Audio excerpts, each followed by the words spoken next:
Fala nerds e fala coders! Muito bem-vindos de volta aqui no canal Daniel Jesus e hoje eu preparei um tema especial para você. Você que não é inscrito no canal ainda, se inscreva no canal que tem muitos conteúdos que vão ajudar o seu conhecimento. E hoje vamos falar de teste de carga. Você já ouviu falar da ferramenta K6? Bom, se você não ouviu, esse é o vídeo certo para você aprender a fazer testes de carga usando essa ferramenta. Você vai ver o ganho que você tem e a facilidade. Bom, vamos lá? Então vamos rodar a vinheta e voltamos já já.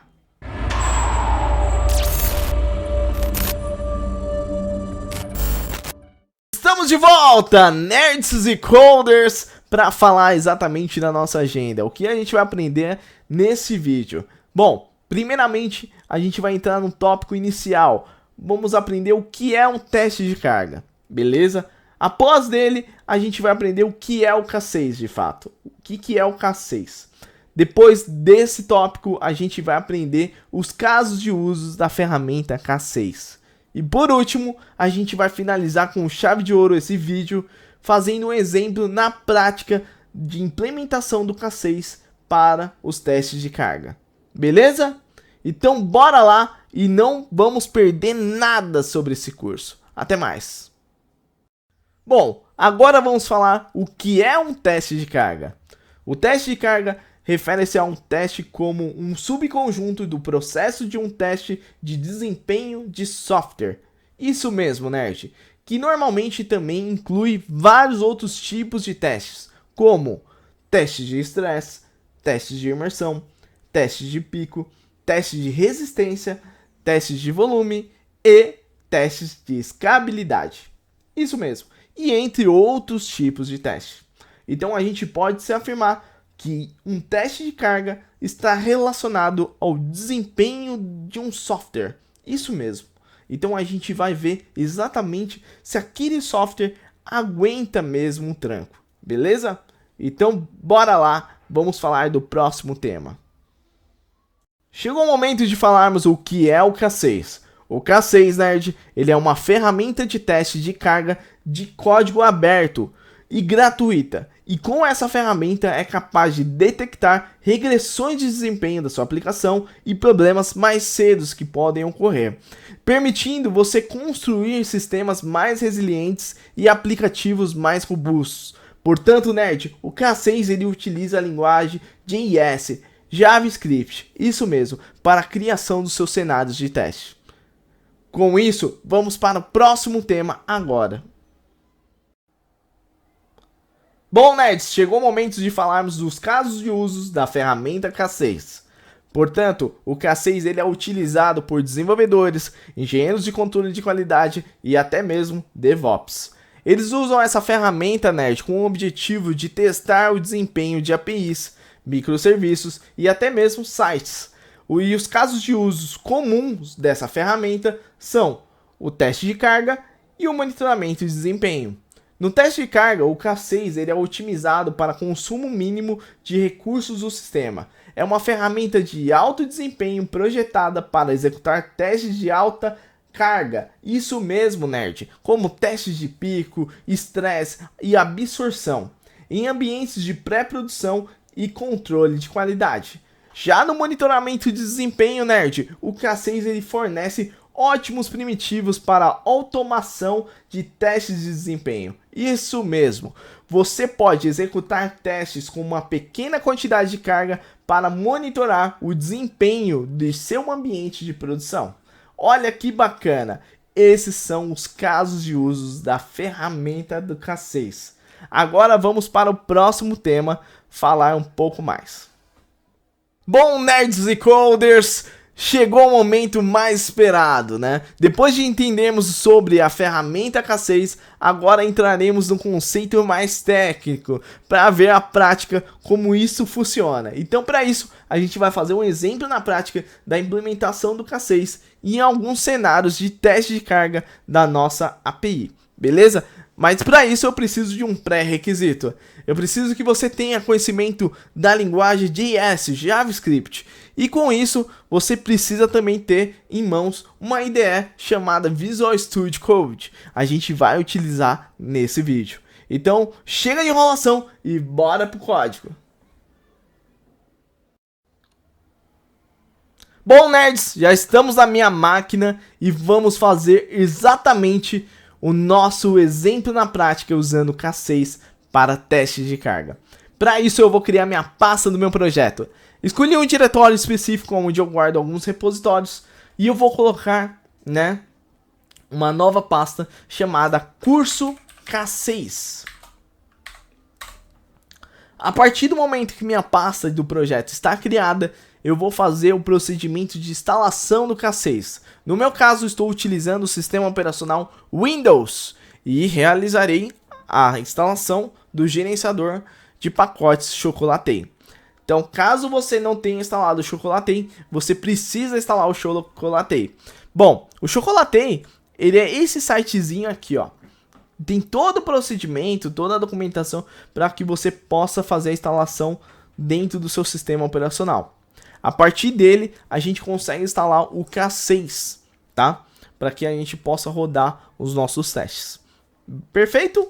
Bom, depois que a gente instalou o Chocolatey, a gente vai abrir o nosso PowerShell, E aí vai colocar o seguinte código: choco install K6 e Enter. E assim você vai fazer a instalação do K6 via gerenciador de pacotes Chocolatey. Perfeito? No meu caso, eu já instalei o Chocolatey, já instalei o K6, então não faz sentido eu fazer esse procedimento novamente. Perfeito? Bom, continuando aqui no PowerShell, a gente vai abrir a nossa pasta, que é exatamente essa aqui. Então, vou copiar, vou voltar no PowerShell,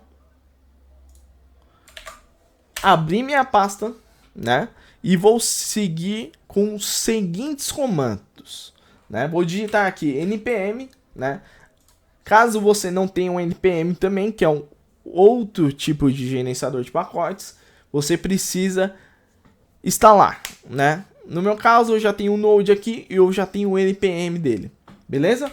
Então vamos lá. O npm init -y inicializei, beleza? Depois eu vou dar um npm install K6. E aí ele vai instalar o módulo do K6 na minha pasta. Como a gente pode ver aqui, ele instalou, o nosso pacote do K6, o nosso módulo. Então, tá aqui uma pastinha de módulos do Node, tá os packages, certinho e bonitinho. Agora, vamos partir para o Visual Code, Eu vou abrir aqui uma nova aba do Visual Code, tá? Vou abrir um Open Folder, vou colocar o diretório do meu projeto para abrir, Vou botar só um nível aqui. Beleza? Curso K6, selecionar pasta. E ele abriu, Como a gente pode ver aqui, tá exatamente o que a gente encontrou na nossa pasta a partir da instalação do módulo, tá? Então, dessa forma, a gente já tem o módulo do K6 instalado dentro do nosso projeto, tá? E aí a gente vai começar aonde, Daniel? Bom, vamos começar a criar os nossos cenários. Mas para isso a gente precisa ter uma API para testar, o nosso cenário de teste, tá? Então nesse caso eu tenho aqui um projetinho, que eu fiz, que está no meu médio, falta ainda passar aqui no canal, que é uma arquitetura Onion, que é a cebola, Então tem os seus benefícios e tal, mas eu não vou entrar aqui nesse mérito. Mas eu tenho aqui uma API que vai trazer algumas informações para mim, tá? No caso dessa API, para a gente não estender muito, ela está no Docker, tá? O banco de dados. Então, se eu for entrar no Potainer aqui, só para vocês verem, a gente tem um SQL rodando aqui, né? Um container de SQL dentro do meu Docker. E a minha aplicação faz, né, essa comunicação via base de dados. Bom, e aí eu tenho um get customer, eu vou buscar um ID aleatório aqui e aparece as informações do meu cliente, né? Eu tenho o customer name, Daniel, qual o produto que ele comprou, camiseta, o tipo de pagamento que ele realizou, cartão, o ID, né? A data de criação, a data de modificação e se está ativo ou não, né? Pô, interessante, Daniel. Então a gente vai testar exatamente essa rota aqui, certo? Bom, para isso ela tem que estar rodando local, tá? No meu caso aqui eu estou rodando via Visual Studio, tá? Vou deixar ela aqui no cantinho e a gente vai mostrar aqui o funcionamento, né, da criação do nosso cenário de teste, tá? Então vamos lá. Para isso, a gente vai criar uma pasta chamada Scenarios, né? Cenários, em inglês. Beleza? A partir do momento que eu tenho uma pasta de cenário, eu vou criar os meus cenários de teste. No meu caso, como eu havia falado, eu vou testar aquela rota específica, Get Customer. Beleza? Então eu vou criar um arquivo chamado Get Customer.js,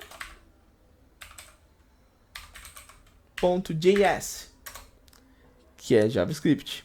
Como a linguagem do K6 utiliza o JS, é muito mais simples para nós desenvolvedores criar um cenário de teste. Beleza? Para a gente não deixar esse vídeo tão longo, Daniel, eu vou copiar exatamente o nosso cenário. E eu vou explicar exatamente o que está sendo feito aqui. Tá, vamos lá pelos imports. A gente tem o import de K6 HTTP. O que esse import vai fazer, Daniel? Bom, ele vai ser responsável por realizar a chamada da minha rota específica. Então, no caso, eu estou testando a rota getCustomer, né?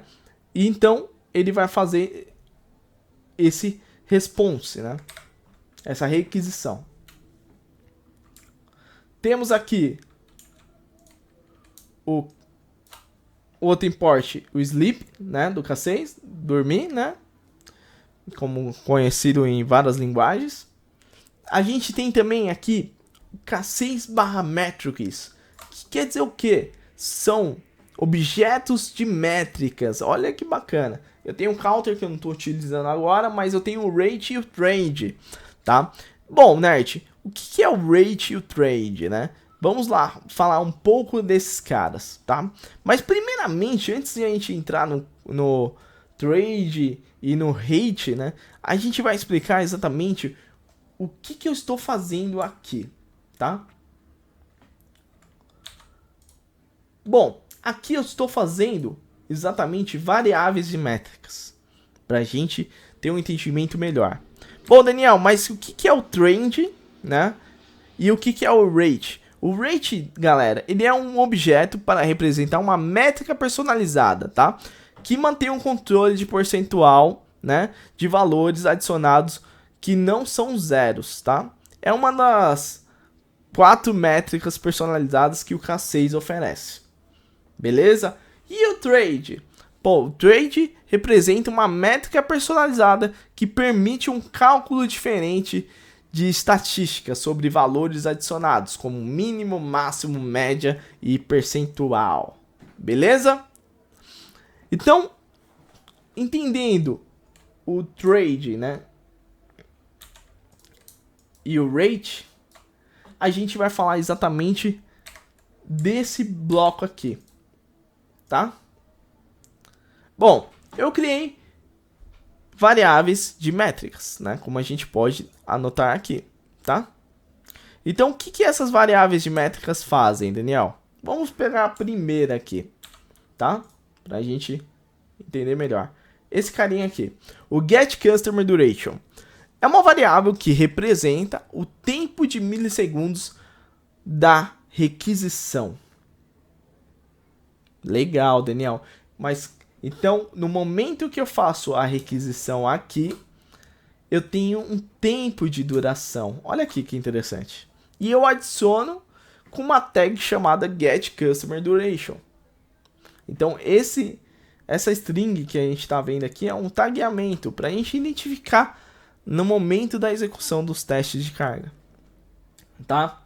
A mesma coisa que eu tenho para getCustomerFailRate, né? Que é exatamente o que? É uma variável que representa a métrica de porcentagem de falha da requisição do teste. Que é exatamente esse cara. Se ele dá falha, ele vai falar o percentual de quantas vezes falhou, tá? A gente tem o getCustomerSuccessRate, que quer dizer o que, Daniel? A variável que representa a métrica de porcentagem de sucesso da requisição do teste. Então, se der sucesso, ele vai pegar esse percentual e vai trazer para mim. E por último, a gente tem o nosso getCustomerRex. Eita, nós. Era para fazer outro jeito, mas a gente faz aqui. Esse cara aqui. Que é uma variável que representa a métrica de porcentagem de requisição.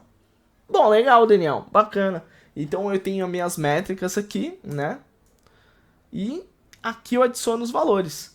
Mas, Daniel, tá estranho. O que é igual a zero? O que é status? Bom, isso aqui eu vou pedir para você entrar mais detalhes no K6, tá? Mas, se a gente for entrar...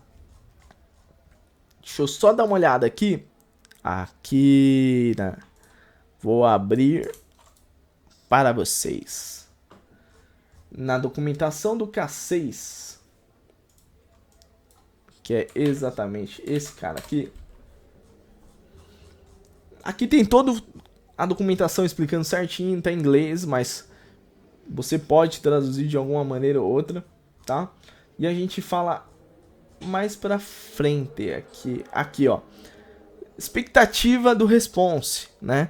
Por padrão, né? A resposta está entre 200 e 399, né? Caso o response for ok, tá? Ao contrário disso, deverá ser diferente desses dois valores. Então a gente faz exatamente dessa forma. Então se o status for até de 399, é que deu sucesso. Se não, se ele for maior que 399, ou se for igual a zero, né? Quer dizer que deu uma falha na requisição. Então por isso que eu vou lá e faço essas verificações. Já no duration aqui, isso aqui é interessante, tá? Eu tenho uma variável has de response. E aí eu tenho o timings do duration, que aí eu consigo adicionar essa métrica dentro desse tagueamento de getCustomerDuration. Então tá bem claro aqui, né, como a gente está usando. E tem um slap aqui, né, de 1 milissegundo. Bom, bacana. A gente construiu o nosso cenário, né, em questões de segundos, lógico, né, mágica do YouTube, mas a gente consegue entender como é o funcionamento dele, né? E caso de dúvidas, pessoal, pode comentar aqui, ou até mesmo, caso você tenha interesse, entrar nas documentações do K6, verificar como funciona e tudo mais, tá? A partir do momento que eu tenho um cenário criado, eu vou criar exatamente o nosso arquivo que a gente vai executar, que vai se chamar index.js. Bom, Daniel, index.js. Legal. O que a gente vai fazer aqui? Bom, como a gente não quer estender muito tempo ainda, a gente vai fazer exatamente isso. Bom, o que você está fazendo aqui, Daniel? Bom, eu estou importando, né, o meu arquivo JS lá, onde está o meu cenário, que está aqui getCustomer, tá? Estou chamando ele dentro do index. Então eu coloco um grupo aqui para a gente identificar o que está sendo feito nesse grupo. Eu posso separar por vários grupos e cenários, né? Usando meio conceito de BDD, tá? Aqui nesse caso eu estou colocando assim só como uma identificação: endpoint get customer da controller customer da API e tal. entendeu? Então, assim, é só mais para você ter uma organização, tá? Mas tudo isso está descrito na documentação do K6, tá? Então, é bem interessante você entender sobre isso, tá? Então, vamos lá.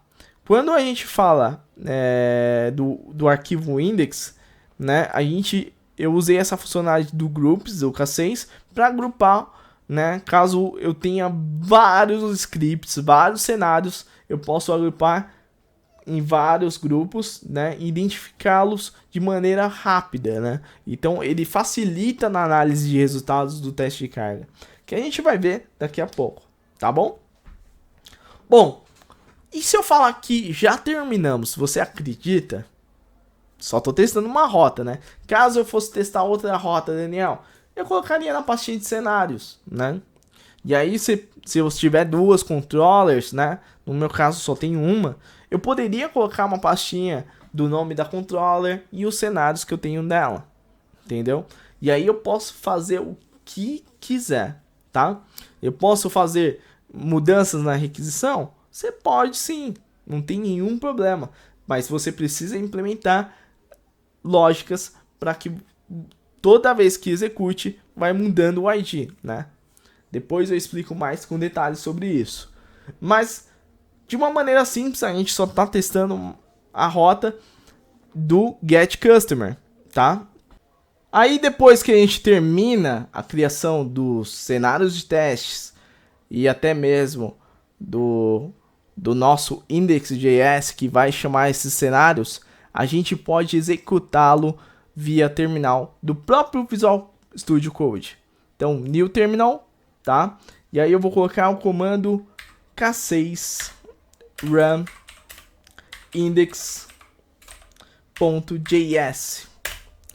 E aí eu vou colocar a quantidade de usuários virtuais simultâneos que eu quero para bater nesse endpoint getCustomer. Então, no caso, eu quero 20. E com a duração, o duration de 60 milissegundos. Certo? E aí eu vou dar um Enter. E aí já começa a execução dos meus testes. Você pode ver que ele já colocou 20 views, que é, novamente, usuários virtuais simultâneos. Então ele já está começando a bater nesse endpoint. Então aí a gente vai começar a metrificar de acordo com essas variáveis aqui de métricas. E a gente vai ter uma noção melhor como vai ser a visualização dele. Bom, é rapidinho aqui, não vou demorar mais.